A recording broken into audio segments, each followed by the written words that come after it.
message there is in that song, and with the performers and with everything that is going on. So I welcome you to the Monterey Center for Spiritual Living, where we are continuing our series for the month of October, Playing with Paradox. And during this series, we've been identifying the concept of both and, or a third way of looking for and identifying infinite possibilities.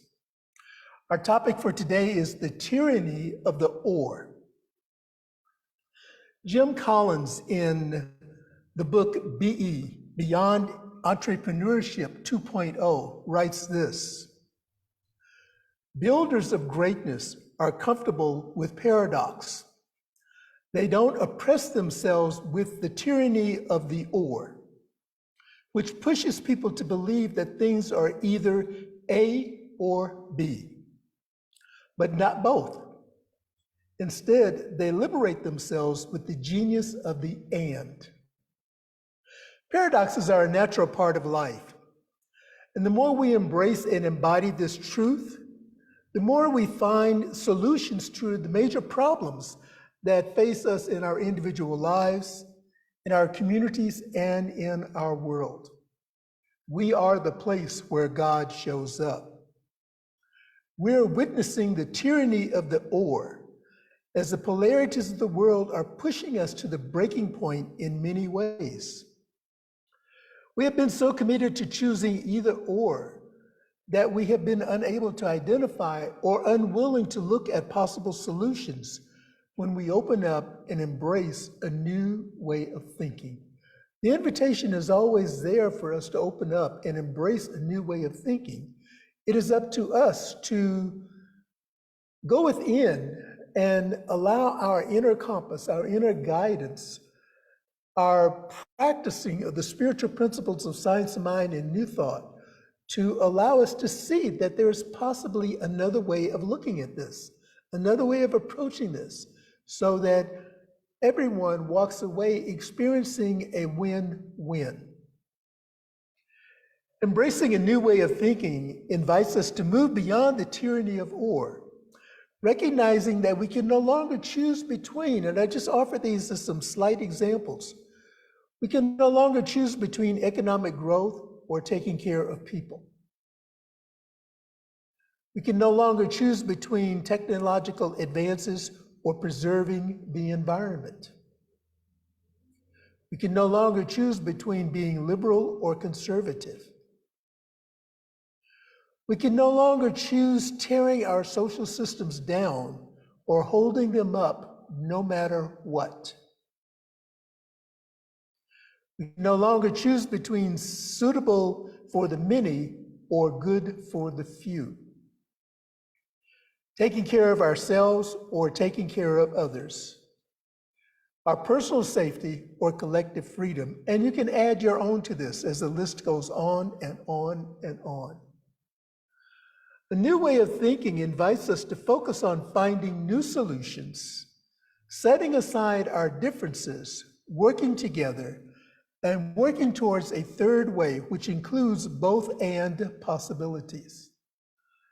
And as I've often shared from this platform, one of the beauties that I enjoy as a senior minister here at Monterey is the collaborativeship with our board. In the 3 years that I've been here, I don't think there's ever been a moment where we were at odds with one another. We engage in discussion and conversation, and we always come to the wise wisdom of the group and allow the wisdom of the group, the intuition of the group, to drive us forward with our mission, our vision, and our purpose. And I am eternally grateful for that, because trust me, I've been on boards and I've witnessed boards in other situations where there's a lot of antagonism that goes back and forth. We've heard the expression, there will always be wars and rumors of wars. Now, metaphysically, this symbolizes the conflict created by the ego. An ego is edging God out.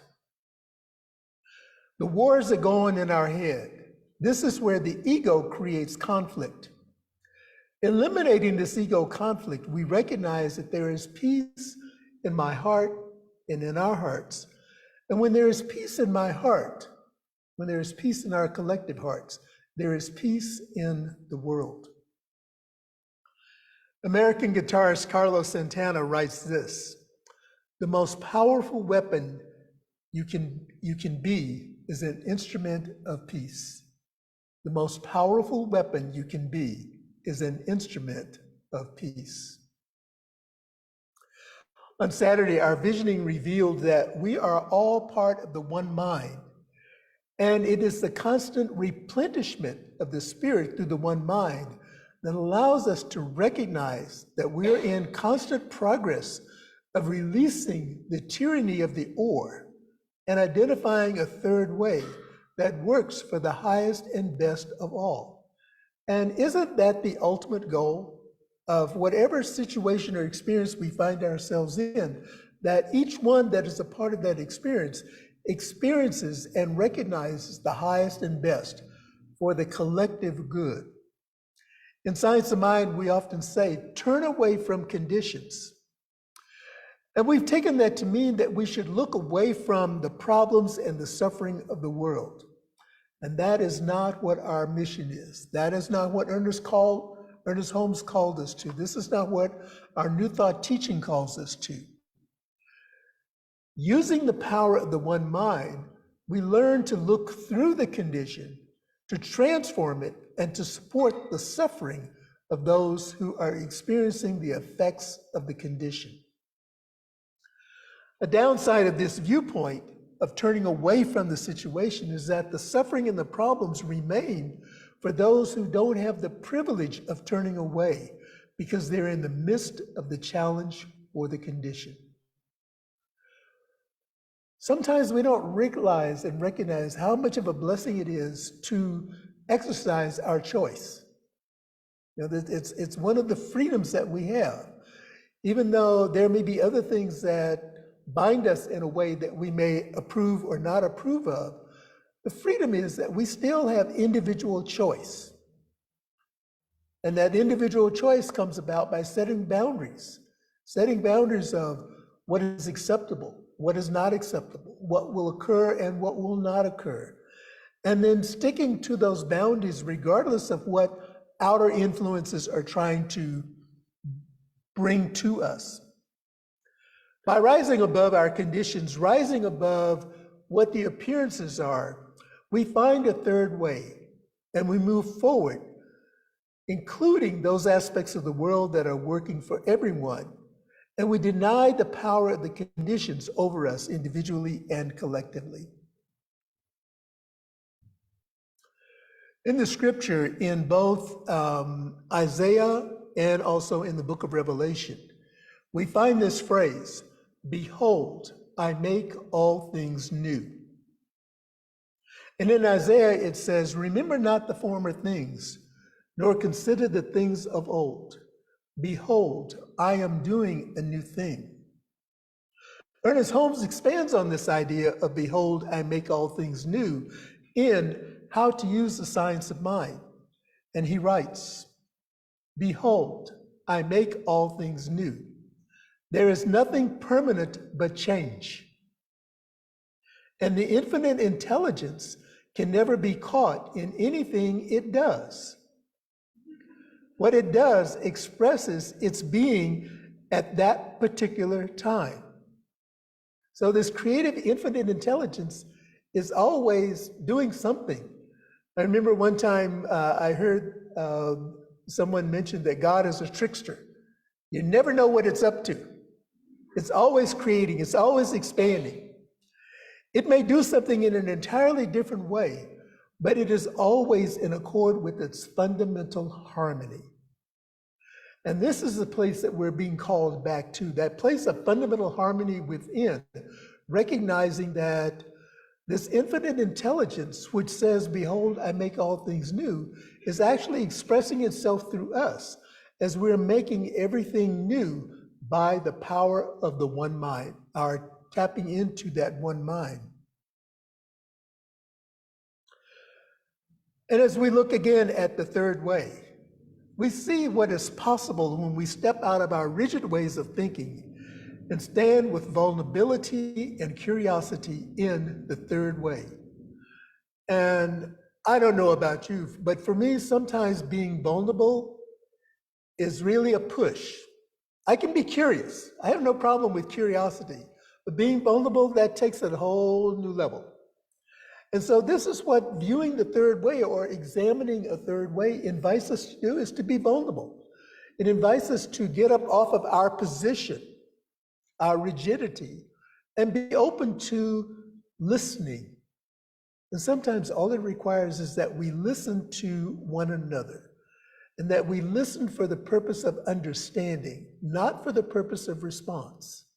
That we're listening for the purpose of understanding, to hear what expression is going on. This third way requires that we be open at the top. And that's one of our favorite buzzwords in Science of Mind, be open at the top, be open at the top. Okay, what does that really mean?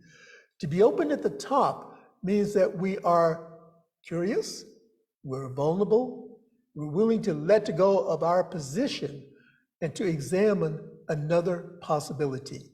We go back to what Holmes describes in How to Use the Science of Mind. Behold, I make all things new. That newness that is wanting to emerge from within, that newness that is calling us to a different way of living and being. We're at a tipping point in our world, requiring a significant change in thinking. We can either continue to hold tightly to our beliefs, our ideas, and our systems, knowing that they are no longer working for us. Or we can choose to let go and to begin building a new system together willingly. And Ernest Holmes offers this from Richer Living. Change is the law of human experience, for only God is permanent. Only God is permanent. The infinite mind is forever conceiving new ideas, and the infinite law is forever producing new forms. A little story to share with you. For years, a mother duck led her family of ducklings to the same pond. It was a place of safety and beauty. However, one year she found it dry and empty. Nothing remained but dried mud. When she persisted in bringing her babies down to the pond, where she would walk about flapping her wings and anxiously quacking to try and get her brood to join her. However, the ducklings, with fresh instincts, heard the far-off dripping of water in a new dam being built further upstream. The little ducklings refused to enter into the dry mud hole. Instead, they left their mother quacking beside the empty pond and set out to find water. The mother duck had a closed mind. She could not accept the reality that the water was gone. She chose not to live in the real world and to remain in her little world because it was familiar. Like the little ducklings, we must remain open to a new future. We must remain open to new ideas, to be available to others, and to be open to learning new things. To do so requires that we maintain a trusting faith in God, the infinite wisdom, the one mind, that which makes all things new. And so as I bring this to conclusion, I invite us to a call to action also, reminding us that it is up to each of us to call the answer to the paradox. And as Mark Nepo often says, I invite you to be with these questions. Are we willing? I'll personalize it. Am I willing to let go of what I have always known to step into whatever is possible? Am I willing to let go of what I have always known and to step into what is possible. The second question is, am I willing to embrace the pain of vulnerability and uncertainty to release the idea that pain and suffering always go hand in hand? The pain of growth, the suffering through a new experience, that learning curve. It can be a place of excitement, but it can also be a place of letting go of what is familiar, and there's some resistance there. Now, I have to acknowledge that there's resistance in letting go. I know as I'm experiencing new things on the computer, and each time there's an upgrade, I use Google as my primary search engine and power source, or whatever it is. I use Google, okay? It's my drug of choice, if you will, for the computer. And Google has been releasing some updates recently. And it's like, I'll open up a document and say, okay, this layout is a little bit different, or my border up above has some different layout to it. And so it takes me a moment to figure that out. And that learning curve sometimes is quick and sometimes it's slow. And sometimes I have to stop and go back to, okay, I did this, now how did I get there? And how I got there doesn't necessarily work the second time around that I'm going back to it. And so it's all part of the learning process. This is part of the third way. It's a part of being open to new possibilities, not just using technology as an example of how this works in my life. And I know that you will have examples in your own life of how things are shifting, how things are changing, how you're being invited and pulled into something new. A wise person once said, we can be pulled by vision, but we can be pushed by pain. I choose to be pulled by vision. The journey from polarity to the third way is full of discord and missteps. However, it can still be fun. I use the GPS in my car when I'm traveling, and even though if I know the way, I've learned now to lean on to the GPS for alerts for traffic delays, the detours, because of the road construction on roads that I don't travel on a regular basis, but that I'm familiar with. And before I relied on the GPS, my late wife was my navigator. And so I would go off the path and she would say, you don't have no idea where you are. And I go, I'm on a discovery mission. I'm not lost, I'm on a discovery mission. And so that's how we can approach this life. We can have fun on this journey. We can have each day be a discovery mission. It's like, what does the Spirit have in store for me today? The journey is good. Sometimes it's hard. I find it playful. Sometimes it's serious. It is always necessary, and it is filled with options. Opening ourselves up to paradox is a paradox itself, and we're always at choice in every moment. We're always at choice in every moment.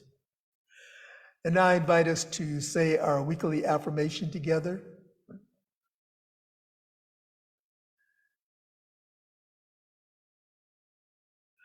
I release everything that is no longer serving me.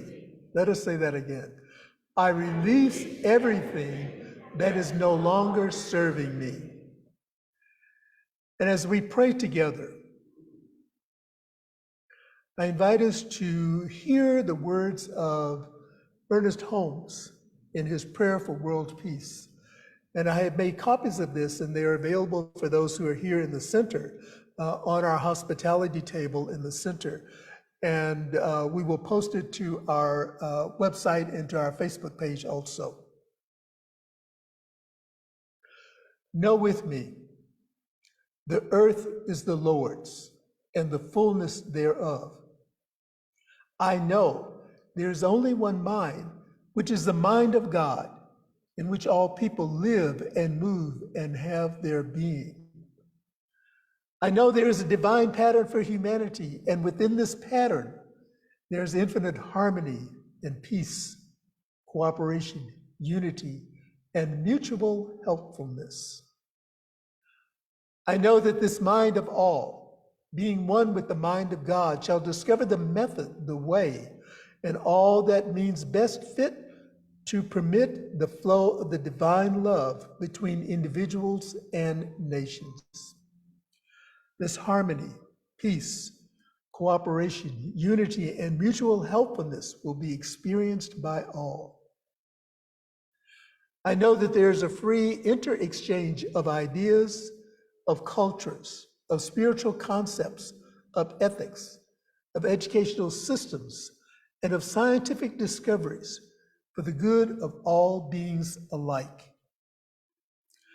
I know that because the divine mind has created us all, we are bound together in one infinite and perfect unity. In bringing about world peace, I know that all people and all nations will remain individual, but unified for the common purpose of promoting peace, happiness, harmony, and prosperity. I know that deep within every person, the divine pattern of perfect peace is already implanted.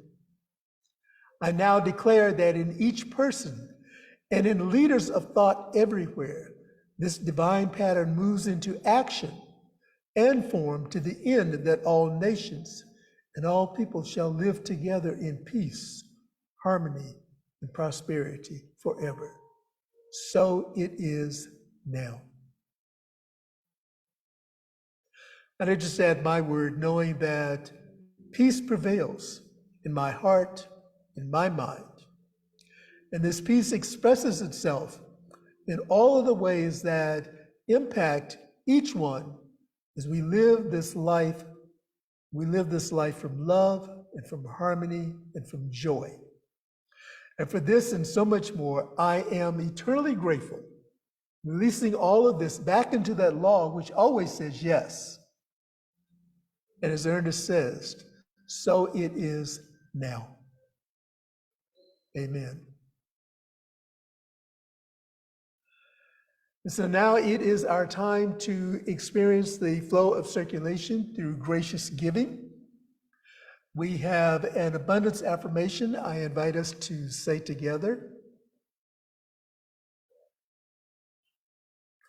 I recognize the presence of God within as the source of my abundance. Out of my abundance consciousness flows everything I could desire in life.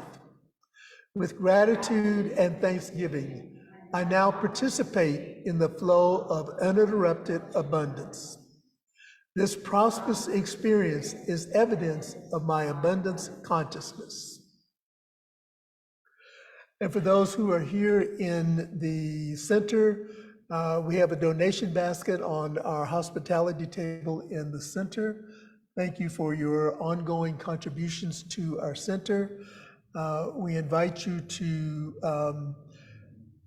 use our mail-in if you would like to mail in your contributions to the center, and the mail-in address is on the screen. You may also text to give, and that number is 831-246-9694. And you may also donate online to our website, montereycsl.org. And while you're on the website, my ongoing plug to sign up for our newsletter, information about what is happening here at the center and how you may participate, whether you're local or non-local. And so with this, I say good morning to the Facebook family and to the YouTube family that is joining us.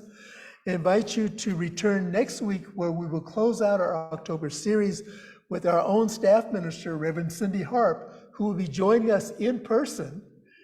And she will close us out with The Genius of Anne. And this will be followed by our fifth Sunday potluck. So we get a double treat next Sunday. And so if you're anywhere in the area of the Monterey Center, please know that you are welcome. And so we invite our Facebook friends and our extended family in YouTube to remember to like, comment, share, follow, and subscribe to our content. And we say, God bless you.